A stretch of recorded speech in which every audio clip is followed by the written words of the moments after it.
નમસ્કાર મિત્રો, જય શ્રી કૃષ્ણ, જય પુરુષોત્તમ ભગવાન. અમારી ચેનલમાં આપનું હાર્દિક સ્વાગત છે.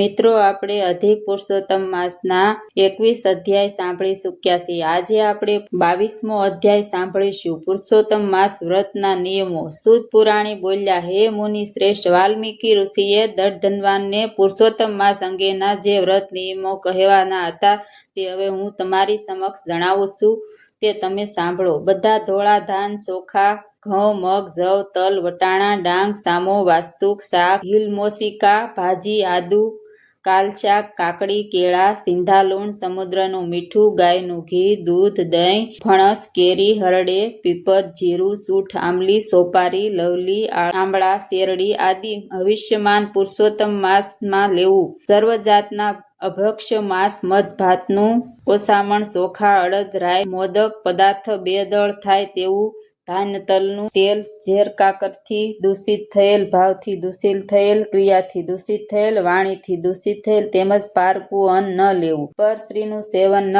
કરવું. તીર્થ સિવાય બીજી યાત્રા ન કરવી. દેવોની, વેદની, બ્રાહ્મણોની, ગુરુની, ગાયોની, સાધુ સંન્યાસીઓની, સ્ત્રીઓની, રાજાઓની તથા મોટા માણસોની નિંદા ન કરવી. બ્રહ્મચર્ય પાળવું. જમીન પર સૂવું, પતરાળીમાં જમવું, સાંજે ભોજન લેવું, રજસ્વલાથી દૂર રહેવું. મ્લેચ્છો, ચંડાળો, વટલી ગયેલા, ધર્મભ્રષ્ટ, સંસ્કારહીન શૂદ્રો આદિ સાથે બોલવું કે વ્યવહાર ન રાખવો. કાગડાએ એઠું કરેલ અન્ન, જળ, સૂતકી અનાજ, 2 વાર રાંધેલું દાઝી ગયેલું અન્ન ખાવું નહીં. વળી કાંદા, લસણ, બિલાડીની છત્રી, ટોપ, સવાની ભાજી, ગાજર, અળવીના પાન, મૂળા, સરગવાની શીંગ આદિ ન લેવું. પડવે કોળું, બીજે ધોળા રીંગણા, ત્રીજે પુષ્પાશાક, ચોથે મૂળા, 5મે બીલું, 6ઠે કાલિંગડો, 7મે ફળના શાક, 8મે આંબળા, 9મે નાળિયેર, 10મે દૂધી, 11સે પંડોળા, 12મે બોર, 13મે કાળા રીંગણા, 14 વેલાના શાક અને પૂનમે પાણીમાં થતા શાક ન લેવા. રવિવારે આંબળા ન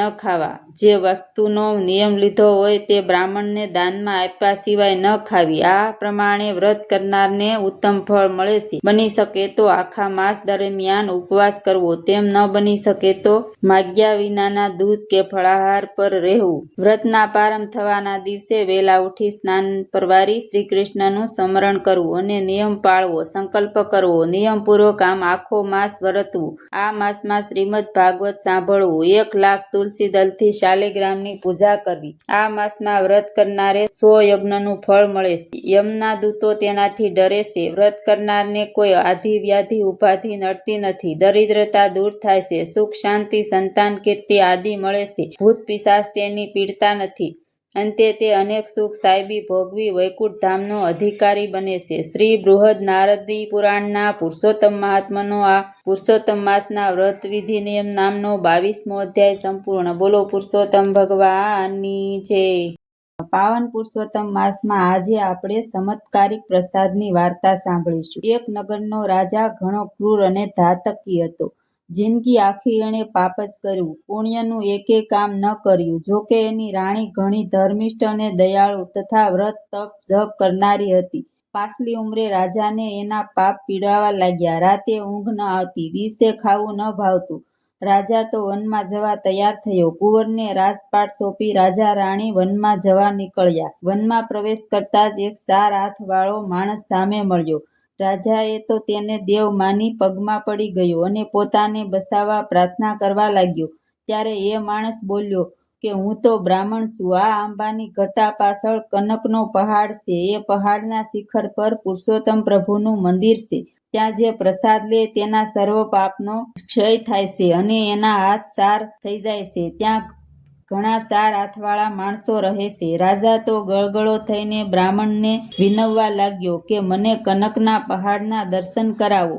બ્રાહ્મણ રાજા રાણીને આંબાના ઘટ્ટા પાછળ લઈ ગયો, પણ ત્યાં પહાડ ન હતો. કનક પહાડના દર્શન ન થતા રાજા રુદન કરવા લાગ્યો. ત્યારે બ્રાહ્મણ બોલ્યો, જેણે જિંદગીમાં પુણ્યનું એક પણ કામ કર્યું ન હોય તેને જ પહાડના દર્શન ન થાય. રાજા તો અતિશય રુદન કરતો કરતો પોતાની જાતને ધિક્કારવા લાગ્યો. એનો પ્રસ્તાપ જોઈ બ્રાહ્મણ બોલ્યો કે હે રાજા, તારા સદભાગ્યે અત્યારે પાવન પુરુષોત્તમ માસ ચાલે છે. છેલ્લા 8 દિવસ બાકી છે. જો અહીં અહીં 5 જણ બેસી ઉપવાસ કરે અને પુરુષોત્તમ પ્રભુના ગુણગાન ગાય તો અવશ્ય કનક પહાડના દર્શન થાય. રાજાએ તો તરત નગરમાં ગયા અને જય સેનાપતિને અને પ્રધાનને લઈ આવ્યો. પછી રાજા રાણી, બ્રાહ્મણ, પ્રધાન અને સેનાપતિ એ વ્રત આદર્યા. 8 દિવસના ઉપવાસ કર્યા. 9મા દિવસમાં પ્રભાતે કનક પહાડના દર્શન થયા. દર્શન થતાં જ રાજાની આંખમાં હર્ષના આંસુ આવી ગયા. બધા શિખર પર ગયા. ત્યાં સ્વયં પુરુષોત્તમ પ્રભુ બિરાજ્યા છે. પાંચેય પ્રભુના શરણમાં પડ્યા. 5 4 ભુજાવાળા થઈ ગયા. પછી